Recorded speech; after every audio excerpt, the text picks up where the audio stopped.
My name is Eric Smith, and this is an excerpt from my pet project, Stories from Q-Ville.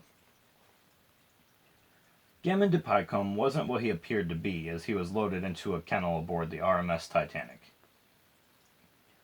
Gammon looked like a champion French Bulldog, but he was really a wizard who was on the run from the law.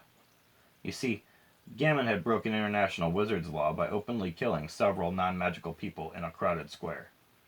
He did it because he knew he had a solid disguise. You see, Gammon had the rare ability to turn into an animal. Not just any animal, always one in particular. For Gammon, that was French Bulldog. Gammon hid as a small dog for a decade. He'd been adopted by a rich man and put into dog shows. Clearly, Gammon had no issues winning the competitions. Not long ago, Gammon had gotten sold to a 27-year-old American banker. This meant that Gammon could go to the United States and hide forever. Gammon decided to keep his true identity a secret from his new owner, Mr. Robert W. Daniel. On his first night with his new master, Gammon whispered his name into Mr. Daniel's ear while Mr. Daniel was asleep. He preferred to keep his own name in the new world. Nobody would expect a dog. Mr. Daniel treated Gammon well, and he grew comfortable with him. Gammon didn't put up much of a fuss when it came to being put into a kennel. 4 nights later, though, Gammon felt a large bump, like the ground was shaking. He thought to himself, "Damn, the ship hit something. This is going to mean that I'm going to have to stay in this kennel longer." An hour later, however, a young man opened all the kennels as the floor tilted progressively toward the front of the vessel. Out of pure thankfulness, Gammon licked the man's face and sped out of the room. As he ran toward the front of the ship, he worked his way to the upper decks. "My wand is in Mr. Daniel's room." He said it was at the front of A deck, he thought to himself.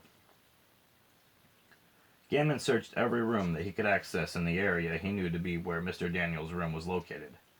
He was forced to leave his wand behind, however, and abandon this sinking, unsinkable floating palace. Gammon worked his way to the stern as best he could with his 4 stubby legs.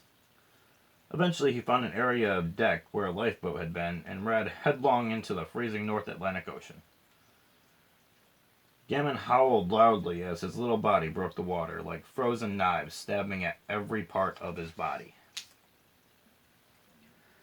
Gammon quickly gathered himself and steadied his breathing, and then he swam. He swam until he found a suitcase floating in the water. Gammon climbed up on it and shook the excess water from his fur. Then he laid down, expecting death to come within hours. As the sky lightened up, the body of a woman floated near Gammon's suitcase. Upon closer inspection, Gammon realized that she was holding a baby in her arms. This sight saddened his darkened heart a bit. He would never kill a baby. This had been a tragedy.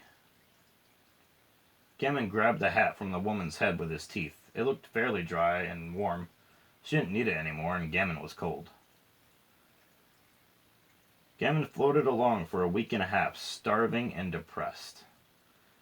He had been fed well on the ship, leftovers of the rich people's meals. Now, Gammon wished for even a biscuit. The following day, Gammon expected to die of hunger. He had just about given up hope when he seen land.